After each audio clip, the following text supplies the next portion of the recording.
क्या हो अगर आपका पहला प्यार ही आपको जिंदगी का सबसे बड़ा जख्म दे जाए? एक ऐसा दर्द जो आपको अंदर से तोड़कर रख दे, लेकिन साथ ही सफलता के शिखर तक पहुंचने की आग भी लगा दे।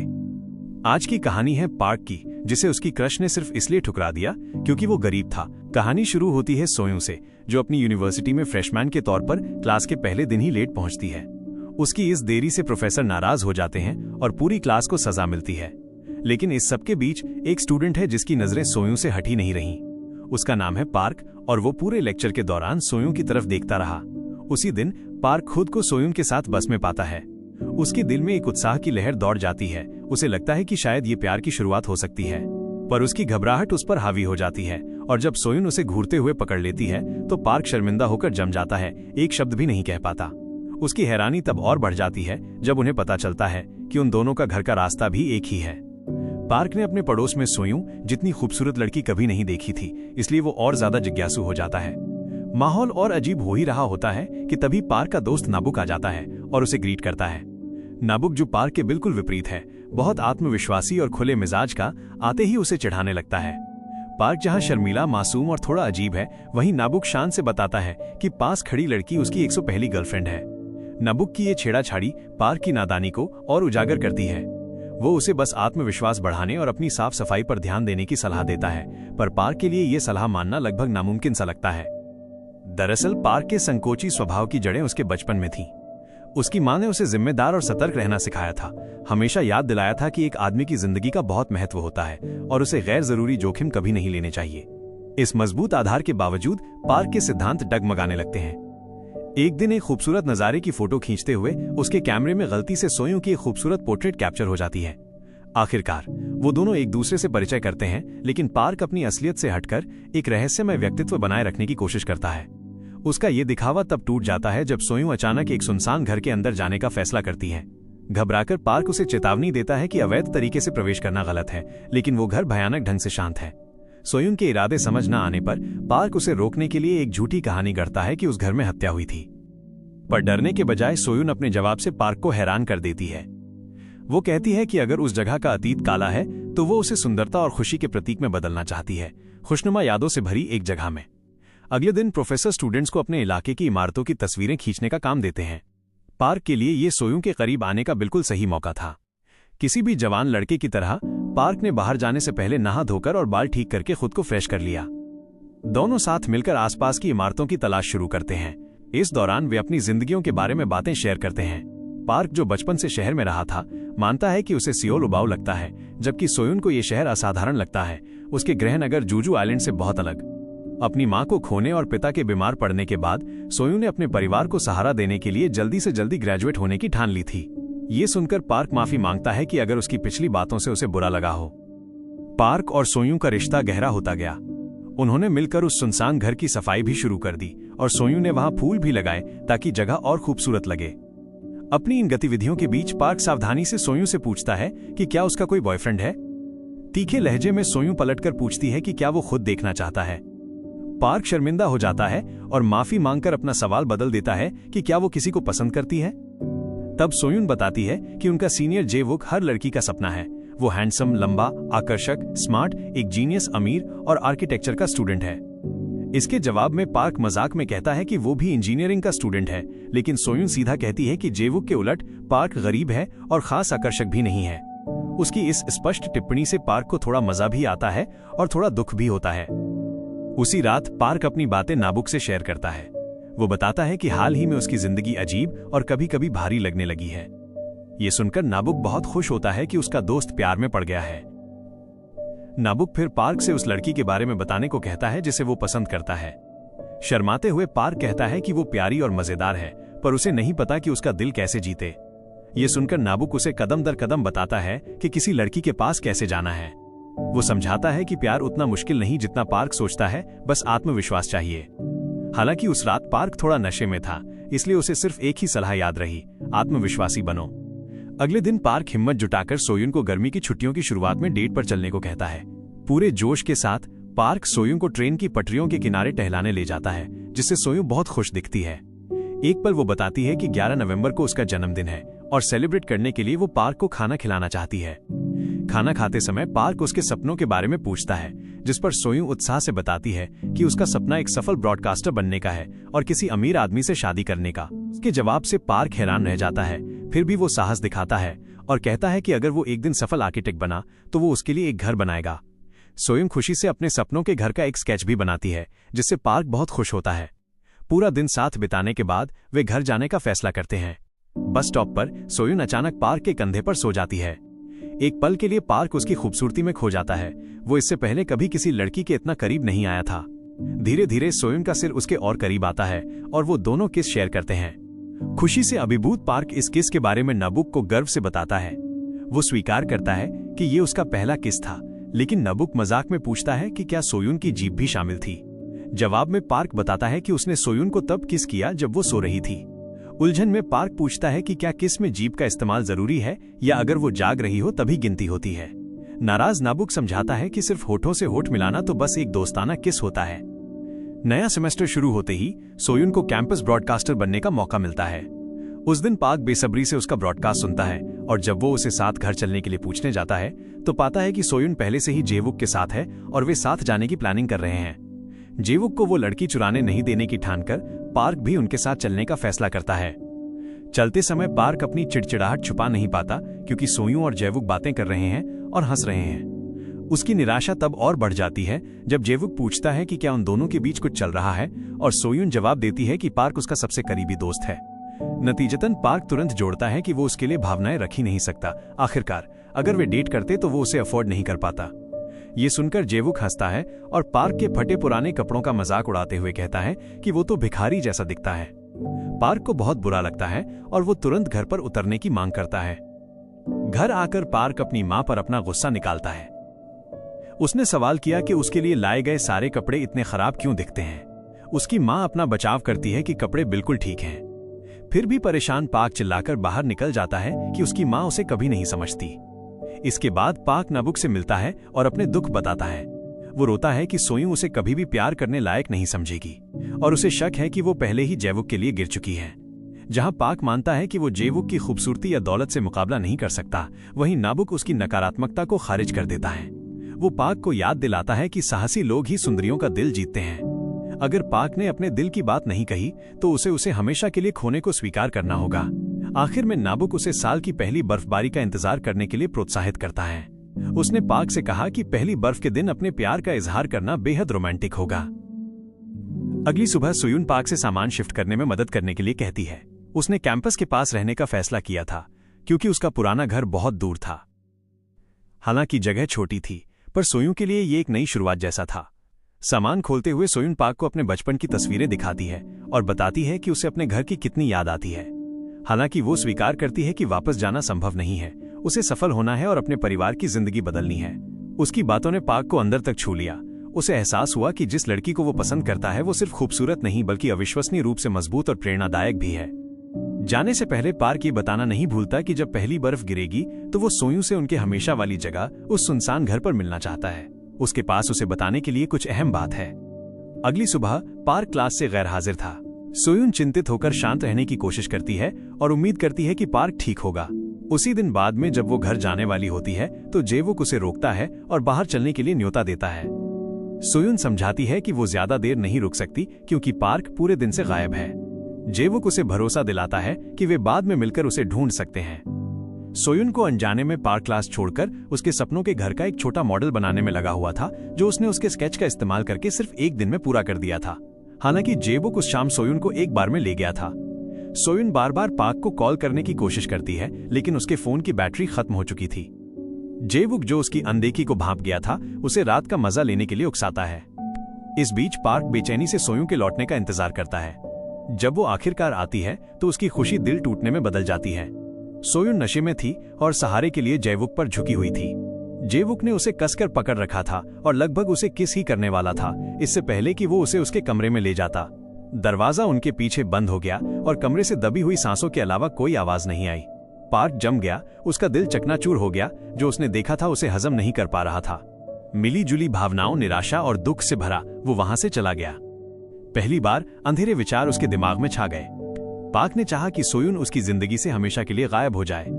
अकेले घर चलते हुए उसने कसम खाई कि वो दोबारा कभी प्यार नहीं करेगा। दिन गुजरते गए और इस दौरान पार्क ने सोयूं से हर संपर्क तोड़ दिया। उलझन और दुख से भरी सोयूं ने आखिरकार उससे मुकाबला किया, पूछा कि उसने अचानक उससे दूरी क्यों बना ली और उसकी जिंदगी से गायब क्यों हो गया। हालांकि पार्क ने उसे बस एक ठंडा और कठोर जवाब दिया। उसने उससे कहा कि वो उसे अब और देखना नहीं चाहता। उसकी मौजूदगी, उसकी मुस्कान और उसकी हंसी सब उसे गुस्सा और नाराजगी देते थे। उसने स्वीकार किया कि उसके आसपास रहना उसे सिर्फ दर्द और गम देता है। पार्क ने उनसे विनती की कि वे अपनी अलग अलग जिंदगी जिएं, अपने रास्ते पर चलें और दोबारा कभी एक दूसरे के रास्ते को पार ना करें। आखिर में उसने सोयून से कहा कि वो उसकी जिंदगी से पूरी तरह दूर रहे। उसी दिन पहली बर्फबारी शुरू हुई। अपना वादा याद करते हुए सोयून पार्क से मिलने की उम्मीद में सुनसान घर गई। उसने ठंड में घंटों इंतजार किया, लेकिन वो कभी नहीं आया। भारी मन से सोयून ने आखिरकार हार मान ली। जाने से पहले उसने एक MP3 प्लेयर और अपनी पसंदीदा कैसेट टेप सीढ़ियों पर रख दी, इस उम्मीद में कि पार्क उन्हें ढूंढेगा और जान जाएगा कि उसने अपना वादा निभाया था। 10 साल बाद पर्दा बदलता है और कहानी 10 साल बाद का सीन दिखाती है। उनके अलग होने के बाद से पार्क ने अपनी जिंदगी बदलने के लिए अथक प्रयास किया था। उसका दिमाग सफलता हासिल करने के अपने लक्ष्य में लीन था। पार्क ने जो कुछ भी किया वो अपने परिवार की परिस्थितियां सुधारने के लिए था। समय के साथ उसकी कड़ी मेहनत रंग लाई और पार्क एक अमीर आर्किटेक्ट बन गया। जिस सपने को उसने एक बार संजोया था वो आखिरकार साकार हो गया, हालांकि बिना त्याग के नहीं। हालांकि उस दिन के बाद से पार्क को धूम्रपान की लत लग गई थी, जिसे वो कभी छोड़ नहीं सका। ये एक गहरी आदत बन गई थी, इतनी कि उसकी असिस्टेंट और मंगेतर यून उसे अक्सर डांटती रहती थी। उसने चेतावनी दी कि अगर उसने ऐसा करना जारी रखा तो संभावित क्लाइंट्स दूर हो सकते हैं, जिन्हें उनके ऑफिस आना नापसंद हो सकता है। पर पार्क ने उसकी चिंताओं को खारिज कर दिया, जोर देकर कहा कि धूम्रपान उसके काम को प्रभावित नहीं करता। उसने विश्वास से कहा कि अगर क्लाइंट्स को परेशानी है तो वे कोई और आर्किटेक्ट ढूंढ सकते हैं। कुछ क्लाइंट्स को खोने से उसे मुश्किल नहीं होगी। एक दिन एक कर्मचारी ने खबर दी कि जूजू से एक क्लाइंट ने खास तौर पर पार्क से ही अपना घर डिजाइन कराने की गुजारिश की है और वो क्लाइंट सोयूं थी। शुरुआत में पार्क को उसका नाम मुश्किल से याद आया। समय के साथ कई यादें धुंधली हो गई थीं, लेकिन जैसे ही नाम उसके दिमाग में बैठा, पार्क को सोयून अपने पुराने दोस्तों में से एक के तौर पर याद आई। जब वे मिले, सोयून ने बिना वक्त गंवाए सीधे बात की। उसने समझाया कि वो जूजू आइलैंड पर एक घर बनाना चाहती है और जिद की कि पार्क ही उसे डिजाइन करे। शुरुआत में पार्क हिचकिचाया। वो पहले से ही एक और जरूरी प्रोजेक्ट में व्यस्त था। हालांकि उसके सहकर्मी कुयंग ने चल रहे प्रोजेक्ट को संभालने की पेशकश की, जिससे पार्क सोयूं का प्रस्ताव ले सका। बाद में वे कैफे में विवरण पर चर्चा करने के लिए मिले। बातचीत के दौरान पार्क ने उनके साझा अतीत को एक साथ जोड़ने की कोशिश की और सोयूं से उसकी वर्तमान जिंदगी के बारे में पूछा। सोयूं ने बताया कि उसने सफलता हासिल कर ली है, हालांकि ब्रॉडकास्टर के रूप में नहीं जैसा उसने कभी सपना देखा था। इसके बजाय उसने एक अमीर व्यवसायी से शादी कर ली थी। अपने पति के सहयोग से उसके पास अब वो साधन थे जिससे वो जो घर सोचती थी उसे बना सके, चाहे कितना भी खर्च आए। सोयूं ने पार्क को आश्वासन दिया कि वो जो भी चार्ज करेगा वो उसे देगी। जैसे जैसे बातचीत आगे बढ़ी, अतीत की यादें पार्क के दिमाग में बाढ़ की तरह आ गईं। जो दर्द और दिल टूटना उसने दबा दिया था वो फिर से उभर आया, खासकर अब जब सोयून शादीशुदा थी। आपसी भावनाओं से टूटकर पार्क ने प्रोजेक्ट से इनकार कर दिया। निराश और मायूस सोयून ने समय बर्बाद करने का अफसोस जताया और चली गई। लेकिन उसके जाने से पार्क के अंदर कुछ हलचल हुई। उसके दिल में एक छोटी आवाज ने उसे पुनर्विचार करने के लिए प्रेरित किया। आखिरकार सोयून ने उसे उस घर के महत्व के बारे में बताया जिसे वो दोबारा बनाना चाहती थी। ये उसके परिवार का पुराना घर था। उसने सपना देखा था कि वो इसे ठीक करेगी ताकि एक बार जब उसके पिता ठीक हो जाएं तो वे अपने बाकी के साल वहां शांति से बिता सकें। जब पार्क ने घर की संरचना का निरीक्षण किया तो उसने टिप्पणी की कि ये अभी भी मजबूत है। उसने समझाया कि इसे पूरी तरह से फिर से बनाने के बजाय मरम्मत, रेनोवेट करना बेहतर होगा। पार्क की विशेषज्ञता पर भरोसा करते हुए सोयून ने उससे कहा कि वो जो कुछ भी सुझाव देगा उससे निश्चित रूप से शानदार परिणाम मिलेंगे। अंत में पार्क ने उसे अपने कुछ डिजाइन दिखाए। उनकी दूसरी मुलाकात के कुछ ही देर बाद सोयून को भी अतीत की यादें आईं। वो पार्क के लिए महंगी टाई खरीदने भी गई थी। हालांकि उसे एहसास हुआ कि उसे कुछ दूरी बनाए रखने की जरूरत है, खासकर जब पार्क ने अपनी मुलाकात के दौरान उसे यून से मिलवाया। यून ने बताया कि इस प्रोजेक्ट को पूरा करने के बाद वो और पार्क शादी करने और अमेरिका जाने की योजना बना रहे हैं। पार्क से गहरा प्यार करने वाली यून ने अपनी इच्छा व्यक्त की कि वो सुनिश्चित करेगी कि पार्क को कभी भी ऐसा महसूस न हो कि उसे छोड़ दिया गया या नकार दिया गया, जैसा कि अतीत में हुआ था। पार्क ने एक बार कड़वाहट से जिक्र किया था कि जिस महिला ने उसे छोड़ दिया था वो मरने लायक थी। ये सुनकर सोयून चुप हो गई, अपराध बोध से दब गई, ये समझते हुए कि यून शायद उसी की बात कर रही थी। जैसे ही प्रोजेक्ट शुरू हुआ, सोयून ने आखिरकार पार्क से पूछा कि क्या वो जिस महिला का जिक्र कर रहा था वो वही थी। पार्क चुप रहा, सवाल से बचता रहा, तब भी जब सोयून ने दोबारा पूछा। जब वो सियोल के लिए निकलने की तैयारी कर रहा था तो उसकी भावनाएं उमड़ पड़ी। पार्क ने अपनी हताशा व्यक्त की, सोयून पर खुशी को ही समझने और उसके द्वारा सहे गए संघर्षों को समझने में विफल रहने का आरोप लगाया। सोयून खुद भी भावुक होते हुए बहस करती है कि पार्क ने उसे समझाने का मौका कभी नहीं दिया। उनकी बहस शांत होने के बाद पार्क ने यून से अपनी फ्लाइट को टालने के लिए माफी मांगी, जिसके लिए उसने प्रोजेक्ट में एक समस्या का हवाला दिया। एक शाम अर्धचेतन सोयून ने पार्क को भरोसे में लिया, खुलासा किया कि धन और आलीशान जीवन शैली के बावजूद उसकी जिंदगी कभी सचमुच खुश नहीं रही थी। उसने अंदर से खालीपन महसूस करने की बात स्वीकार की। सोयून ने फिर एक दर्दनाक सच्चाई साझा की कि उसने 1 साल पहले अपने पति को तलाक दे दिया था। उसने खुलासा किया कि उसने उससे कभी प्यार नहीं किया था और उसने सिर्फ उसके पैसे के लिए शादी की थी। आंसुओं के साथ उसने खुद को एक बेकार औरत कहा जो किसी भी बेहतर चीज के काबिल नहीं थी, जो पार्क के अतीत के कठोर शब्दों को दोहरा रही थी। अभिभूत सोयून हताशा में चीख पड़ी। पार्क ने धीरे से उसे गले लगाया, शांत रहने के लिए फुसफुसाया। उसने उसे आश्वासन दिया कि प्रोजेक्ट पूरा होने तक वो वहीं रहेगा। एक रात अस्पताल से फोन आया कि सोयून के पिता की हालत बिगड़ गई है। सोयून दौड़कर उनके पास गई, उन्हें भरोसा दिलाया कि उनका घर दोबारा बन रहा है और वादा किया कि एक बार जब वे ठीक हो जाएंगे तो वो पहले से भी बेहतर दिखेगा। अगली सुबह सोयून मरम्मत स्थल पर लौट आई। एक ब्रेक के दौरान उसने पार्क को अपने गांव में घूमने के लिए आमंत्रित किया। मजाक में उसने पूछा कि क्या उसे याद है कि उस दिन का महत्व क्या है। मुस्कुराते हुए पार्क ने सही अनुमान लगाया कि वो 11 नवंबर उसका जन्मदिन था। आभार के तौर पर सोयून ने सेलिब्रेशन में पार्क को खाना खिलाने का वादा किया। उनकी बातचीत के दौरान सोयून ने पूछा कि क्या वे घर के डिजाइन को एडजस्ट करके उसमें एक पियानो शामिल कर सकते हैं। निर्माण के इस चरण को देखते हुए ये एक चुनौतीपूर्ण अनुरोध था, लेकिन उसने जोर देकर कहा कि ये उसके पिता के लिए है। सोयून ने समझाया कि उसके पिता को उसका पियानो बजाना सुनना कितना पसंद था। फिर उसने एक दिल दहला देने वाली सच्चाई का खुलासा किया कि उसके पिता के पास अब ज्यादा समय नहीं बचा है। ये पता चला कि सोयून बस अपने पिता के लिए एक आखिरी अनमोल याद बनाना चाहती थी। हालांकि उसके अनुरोध को यून के सख्त विरोध का सामना करना पड़ा। उसने बहस की कि जगह को तोड़ना और फिर से डिजाइन करना में बहुत ज्यादा समय लगेगा और पार्क को उनकी अगले महीने होने वाली शादी की याद दिलाई। इसके बावजूद पार्क सोयून के अनुरोध को पूरा करने के लिए दृढ़ था। उसने वादा किया कि इससे प्रोजेक्ट में ज्यादा देरी नहीं होगी। जब कुयंग ने कमान संभालने की पेशकश की तो पार्क ने सख्ती से इनकार कर दिया। उसने जिद की कि वो प्रोजेक्ट को अपने हाथों से ही पूरा करेगा। कुछ समय बाद घर आखिरकार तय समय से पहले ही पूरा हो गया। सोयून उसमें रहने लगी और पार्क की समर्पण के लिए दिल से आभार व्यक्त किया। उसने प्रशंसा की कि घर कितना सुंदर, विशाल और उसकी उम्मीदों से कहीं बेहतर बना था। सोयून को यकीन था कि जब उसके पिता लौटेंगे तो वे बहुत खुश होंगे। हालांकि जैसे ही पार्क अलविदा कहने की तैयारी कर रहा था, उसे कुछ अप्रत्याशित मिला, वो छोटा मॉडल घर जो उसने सालों पहले सोयून के लिए बनाया था। इस दृश्य ने उन यादों को वापस ला दिया जिन्हें पार्क ने दफन करने की कोशिश की थी। भावनाओं से अभिभूत उसने भड़क कर अपना लंबे समय से दबा हुआ गुस्सा निकाला। सोयून ने अपना बचाव किया, समझाया कि उसने उसे इसलिए रखा क्योंकि ये उसके लिए बहुत मायने रखता था। उसने अतीत की अपनी गलतियों को स्वीकार किया, लेकिन जोर दिया कि पार्क को और भी बहुत कुछ समझना जरूरी है। उसने जैवुक वाली घटना के बारे में बताया, समझाया कि जब उसने उसका फायदा उठाने की कोशिश की तो उसने उससे कैसे लड़ाई की और उसे थप्पड़ मारा। उस पल उसने बेताबी से उम्मीद की थी कि पार्क आएगा और उसे बचाएगा, लेकिन उसके बदले उसे पार्क का ठंडा अलविदा मिला। सोयून कन्फेस करती है कि उस दिन से उसने पार्क से नफरत करने की कोशिश की, पर वो नफरत उसके प्यार पर कभी भारी नहीं पड़ सकी जो वो आज भी उसके लिए महसूस करती थी। उसने खुलासा किया कि पार्क हमेशा उसका पहला प्यार रहा था। ये सुनकर पार्क अवाक रह गया। उसे एहसास हुआ कि उनके अतीत के बारे में उसने जो कुछ भी माना था वो गलत था। उनके अनसुलझे एहसासों के बावजूद पार्क और सोयून ने अलग होने और अपनी जिंदगी में आगे बढ़ने का फैसला किया। पार्क ही उनके पास लौट आया, जबकि सोयून ने अपने पिता की देखभाल पर ध्यान केंद्रित किया। फिर भी जब उसके पिता को गलती से उसके फोन पर पार्क की एक तस्वीर मिली तो सोयून की भावनाएं प्रकट हो गईं। जब उन्होंने उस आदमी के बारे में पूछा तो सोयून ने बस जवाब दिया कि वो सिर्फ एक दोस्त है।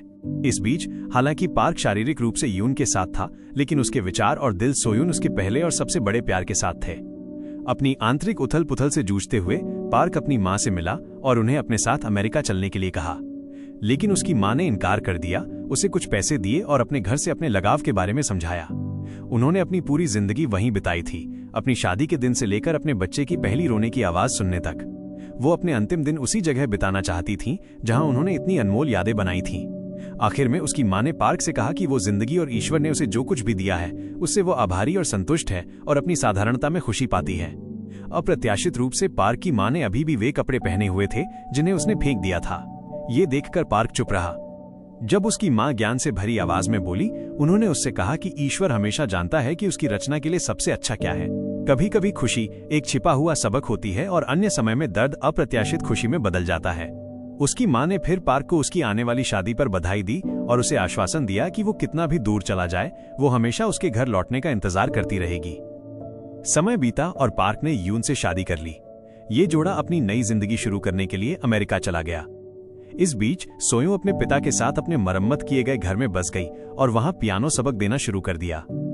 एक दिन सोयू के लिए एक पैकेज आया। अंदर उसने एक पुराना MP3 प्लेयर और अपनी पसंदीदा कैसेट टेप पाई। पार्क ने पत्र में सोयू को उन यादों के लिए धन्यवाद दिया जो उन्होंने एक साथ साझा की थीं, उनकी मुस्कान, हंसी और वो प्यार जो उन्होंने अपनी जिंदगियों में पहली बार महसूस किया था। उसने माफी मांगी कि वो उस रात नहीं आया जब उसे उसकी सबसे ज्यादा जरूरत थी। उसने माफी मांगी कि उसने अपने अभिमान को अपने प्यार पर हावी होने दिया। और आखिरकार फाइनली उसने माफी मांगी कि वो अपनी भावनाओं को उसके दिल तक नहीं पहुंचा सका। उसने उन चुनावों को स्वीकार करते हुए पत्र समाप्त किया जो उन्होंने किए थे और उन दोनों को उनके द्वारा चुनी गई जिंदगियों में आगे बढ़ने के लिए प्रोत्साहित किया।